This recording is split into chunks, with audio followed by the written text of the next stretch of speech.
Blastic Meszail. The superstructure of the Earth trembled. Somewhere in a deep underground launch silo buried beneath layers of reinforced concrete and electronic firewalls, the final sequence had begun. Red lights bathed the control room. Operators moved like clockwork, faces bathed in sweat, eyes locked on flickering monitors. Sirens screamed. A single voice echoed through the chamber. Launch sequence initiated. Above ground the world was quiet, unaware. A bird flapped off a weather vane.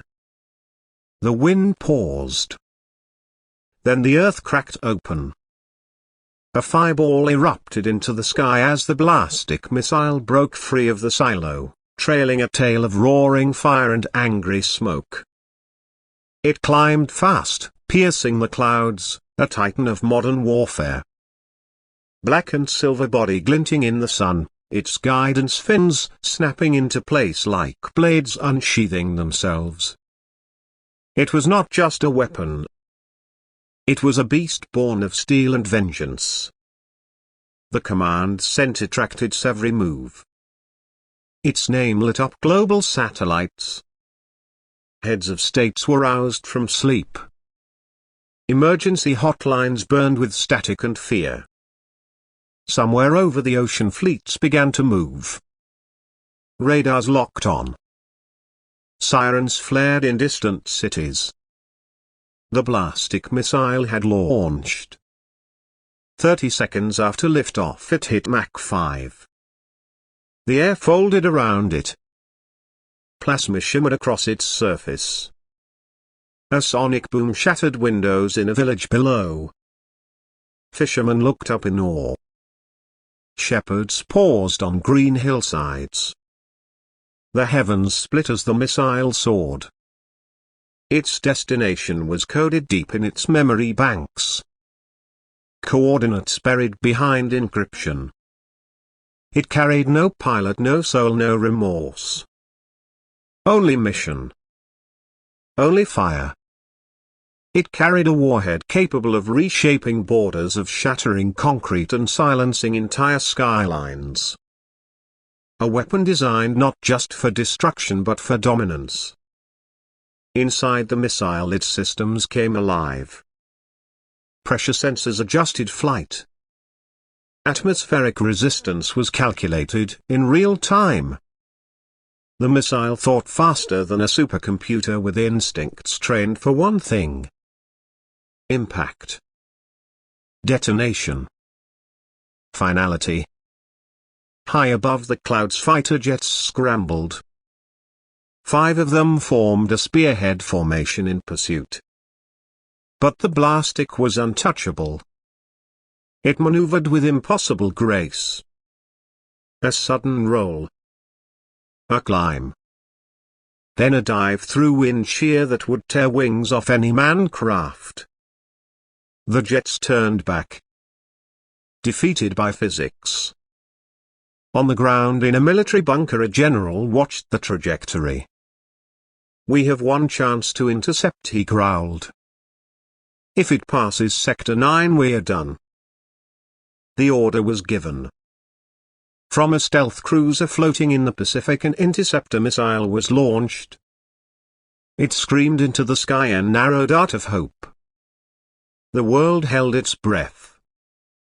Would it reach in time? 10 seconds to contact. 5. 3. But the Blastic Meszail flared a decoy. Heat signatures split into 5. The interceptor was fooled. It veered. Exploded in a flash of light. The real missile flew on laughing in silence. It passed over mountains that stood since the dawn of time. It cast a shadow on cities glowing with digital dreams. Below lovers paused in mid-embrace staring up. Children pointed. Soldiers prayed. No one could stop it now. Inside the missile a countdown began. 60 seconds. Its outer shell began to detach, revealing a second-stage engine. Smaller, more agile. It fired with a hiss and twisted into a steeper descent. Now it raced downward, toward the city sleeping under stars. 40 seconds. Anti-missile systems tried to wake. Turrets rose from rooftops. Satellites blinked commands. Lasers fired but missed.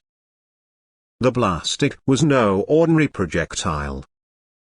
It danced between defenses with ghost-like agility.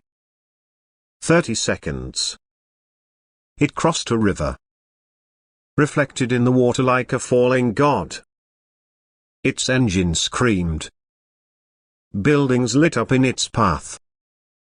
Windows shattered from the sheer pressure. Alarms went silent. People ran. 20 seconds. The final stage initiated. The nose cone cracked open like an egg. Inside the warhead gleamed. Smooth metallic. Humming with energy. The missile arced into a final dive. An eagle of apocalypse. 10 seconds. It skimmed over skyscrapers. Below, a street lamp flickered out. Cameras caught its silhouette. The final image.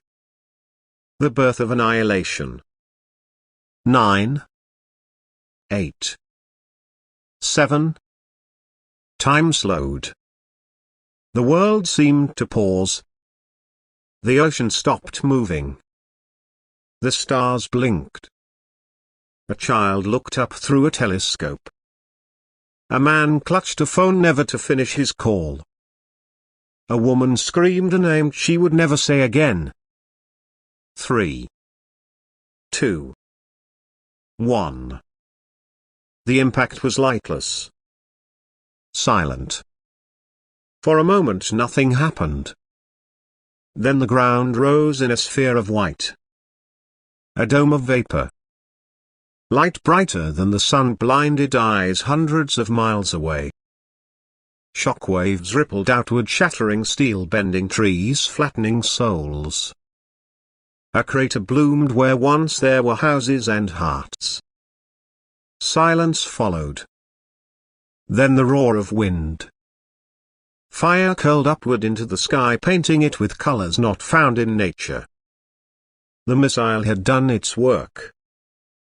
Far away in a hidden room, a technician removed his headset. No applause. No joy. Just silence. The Blastic Meszail had not been intercepted. It had not been halted by politics. Not reasoned with.